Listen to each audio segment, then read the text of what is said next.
कक्षा 6वीं अध्याय 2 प्रश्नावली 2.1 देख रहे हैं।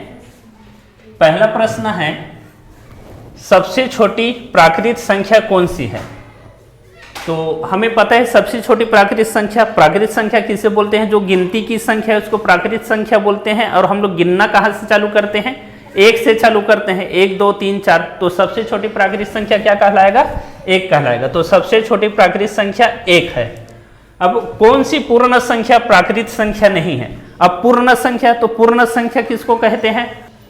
वह संख्या जिसमें प्राकृत संख्या में हम लोग 0 को ऐड करते हैं तो पूर्ण संख्या कहलाता है।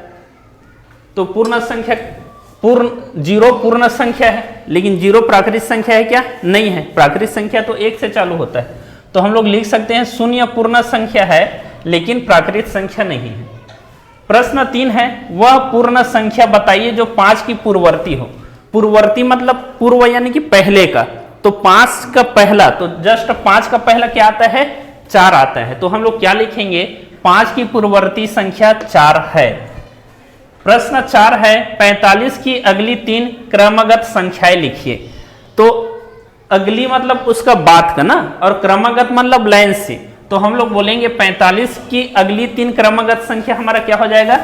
46, 47, 48। तो इसको हम लोग लिखेंगे 45 की अगली 3 क्रमगत संख्याएं 46, 47 व 48 है।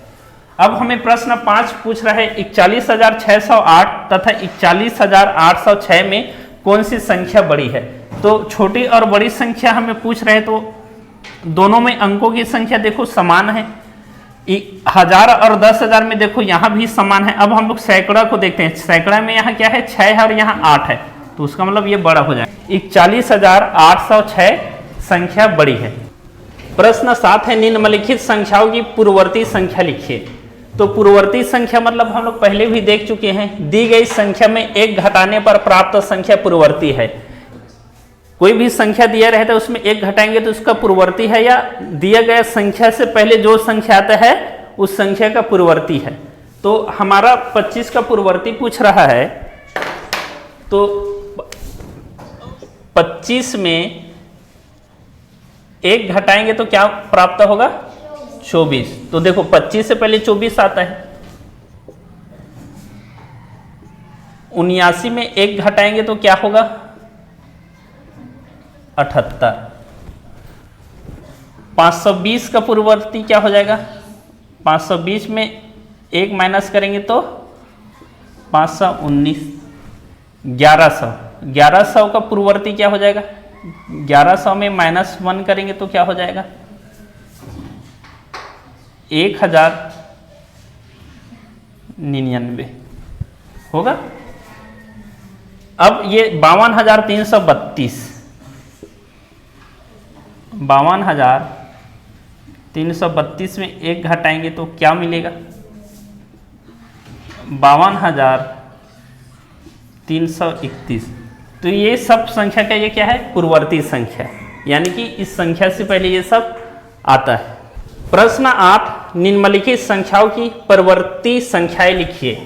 देखो इससे पहले देखे थे वो पूर्ववर्ती है, अब ये संख्या है परवर्ती। तो दी गई संख्या में 1 जोड़ने पर प्राप्त संख्या परवर्ती होती है। यानी कि कहने का मतलब 25 के बाद जो संख्या आएगा या जो संख्या दिया है उसके बाद आएगा उस संख्या क्या? परवर्ती संख्या कहलाएगा।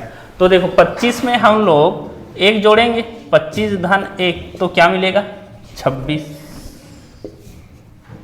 520 में 1 जोड़ेंगे तो 521। 1100 में 1 जोड़ेंगे तो क्या हो जाएगा? 1101। 52,332 में 1 जोड़ेंगे, 52,332 धन 1 बराबर 52,333। तो ये सब संख्या इसका क्या? इस संख्या का दिया गया संख्या का क्या हो जाएगा? परवर्ती संख्या। मतलब 1 बढ़ा के लिखेंगे वो परवर्ती है। प्रश्न 9 है, 6 अंकों की सबसे छोटी पूर्ण संख्या लिखिए। तो 6 अंकों की हमें सबसे छोटी पूर्ण संख्या लिखना है। तो देखो इसको गिनती आते हैं 1 2 3 4 5 बार 0 लिखेंगे और 1 बार 1 लिखेंगे। तो ये 6 अंकों की सबसे छोटी पूर्ण संख्या है। तो 10वां है 5 अंकों की सबसे बड़ी पूर्ण संख्या लिखे। तो 5 अंकों की सबसे बड़ी पूर्ण संख्या लिखने के लिए 5 बार हमें क्या लिखना है, 9 को लिखना है। तो हम लोग लिखेंगे 5 अंकों की सबसे बड़ी पूर्ण संख्या 999, 5 बार आप लोग को 99 लिख लेना है, 99,999। प्रश्न 11 पढ़ते हैं, 5 अंकों की सबसे बड़ी व 6 अंकों की सबसे छोटी पूर्ण संख्या का अंतर लिखें। तो हमें 6 अंकों की सबसे छोटी पूर्ण संख्या क्या हो जाएगा, एक बार 1 लिखेंगे और 5 बार 0। तो देखो ये 6 अंकों की सबसे छोटी संख्या हो गया। अब 5 अंकों की सबसे बड़ी संख्या, तो 5 बार 9 लिखेंगे और अंतर मतलब घटाना होता है, अंतर मतलब घटाना होता है। तो देखो 1,00,000 में 99,999 को घटाएंगे तो हमारा आंसर क्या हो जाएगा, 1। क्या आएगा, 1। ठीक है, तो अंतर हमारा कितना हो जाएगा, 1 होगा। प्रश्न 12, निम्नलिखित संख्याओं को बढ़ते क्रम में लिखिए। ये संख्या दिया है, इसको हमें बढ़ते क्रम में लिखना है। पहला संख्या है 252, 557, 18, 421, 497, 331। इसको बढ़ते क्रम में लिखना है, यानी कि जो सबसे छोटा है उसको पहले लिखेंगे। तो इसमें देखते हैं 18 सबसे छोटा है तो 18 को लिखें, उसके बाद 252 को लिखें, उसके बाद 421, उसके बाद 497, उसके बाद 557 और लास्ट में 731। तो ये इसका बढ़ते क्रम हो गया। प्रश्न 13 है, निम्नलिखित संख्याओं को घटते क्रम में लिखें। ये संख्या दिया है तो घटते क्रम मतलब जो संख्या सबसे बड़ा है उसको पहले लिखना है, उसके बाद उससे छोटा और जो लास्ट में है वो सबसे छोटा। तो यहाँ सबसे बड़ा कौन सा है देखते हैं, 617, तो 617 लिखें। 617 के बाद कौन सा है, 458, तो यहाँ देखो 458 लिखें। 458 के बाद और उससे छोटा कौन सा है, 225, तो 225 लिखें। इसके बाद है 69, उसके बाद लास्ट में बच गए 59। तो ये बड़ा से छोटा जाएंगे तो इसको हम लोग क्या बोलेंगे, घटते क्रम बोलेंगे। प्रश्न 14, निम्नलिखित में से कौन सी संख्या 7,05,006 है। यहाँ देखते हैं, इकाई, दाई, सैकड़ा, हजार, 10,000, लाख। देखो 7,05,006, तो हमारा ऑप्शन सेकंड सही है। प्रश्न 15 है, 6 गुणित 1,000 धन 3 गुणित 100 धन 8 गुणित 10 धन 7 गुणित 1 को एक संख्या के रूप में लिखिए। तो संख्या के रूप में लिखना है तो देखो 6 को 1,000 के साथ गुना करेंगे तो 6,000 हो जाएगा, धन का धन।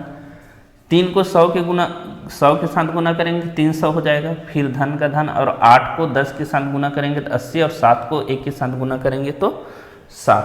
तो इसको जोड़ेंगे, 6,000 में 300 जोड़ेंगे 6,300, और 80 और 80 में और 7 जोड़ेंगे 87। तो हमारा हो जाएगा 6,387। प्रश्न 16, संख्या रेखा पर दर्शाइए कि नीचे दिए गए हल सही हैं।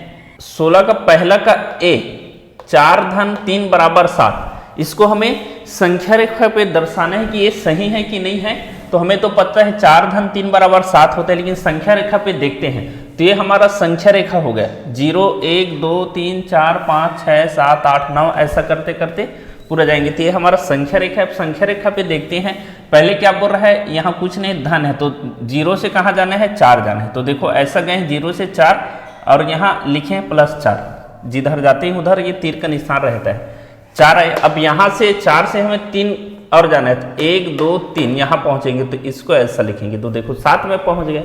तो हम लोग इसी को देखेंगे, 4 और 3 हम लोग गए हैं तो कहाँ गए हैं, 7 में पहुँच गए हैं। तो ये भी संख्या रेखा पे अतः यह सही है। अब 16 का दूसरा का ए है, ये 16 का दूसरा का ए है 4 ऋण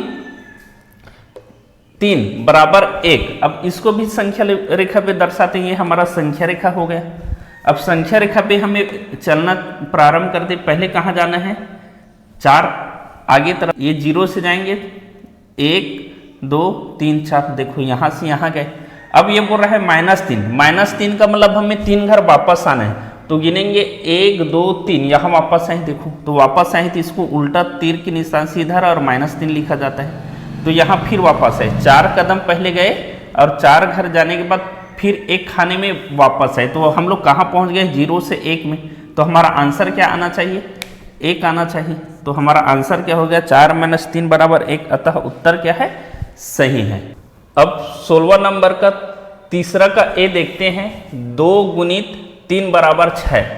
तो हम लोग को 2 × 3 = 6, तो 6 को हम लोग कैसा लिख सकते हैं, 2 धन 2 धन 2, देखो 3 बार आया है बराबर 6। तो हम संख्या रेखा पर इसको जाएंगे तो 0 से हम लोग 2 घर जाएंगे, 1 और 2 यहाँ पहुँचे, फिर 2 घर जाना है, 1 और 2 4 में पहुँचे, फिर 2 घर जाना है, 1 और 2 6 में पहुँचे। तो हमारा इसको 2 घर जाने पर 6 में पहुँच रहे हैं, अतः 2 × 3 = 6 होता है, ये सही है।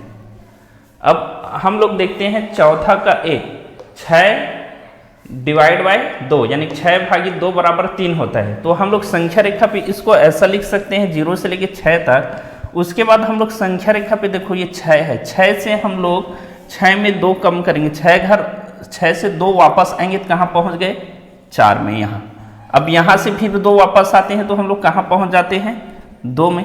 अब यहाँ से फिर वापस आते हैं तो 0 में पहुँच जाते हैं, तो 0 हमारा क्या बचेगा, शेषफल बचेगा। और